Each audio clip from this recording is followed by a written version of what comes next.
அதே மாதிரி அன்னைக்கு அவருக்கு துளசி இலைகளை வச்சு நீங்க அர்ச்சனை பண்ணது ரொம்ப நல்லது.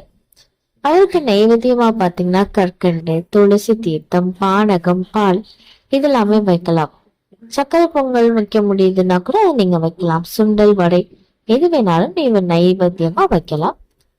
முக்கியமாக ஓம் நமோ நாராயணாய நமக அப்படின்ற இந்த மந்திரத்தை 108 முறை நீங்க ஜபம் பண்றது அப்படின்றது ரொம்ப நல்லது.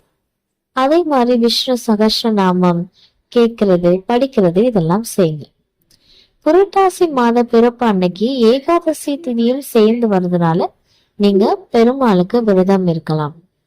அப்புறமா பாத்தீங்கன்னா ஒரு சின்ன பித்தளை தட்டு எடுத்துக்கோங்க. அதுல பச்சரிசியை பரப்பி ஏலக்காய், பச்சை கற்பூரம், 11 1 ரூபாய் நாணயம், இத மூணையுமே ஒரு பச்சை நிற துணியில மூட்டையா கட்டி அது மேல வைங்க.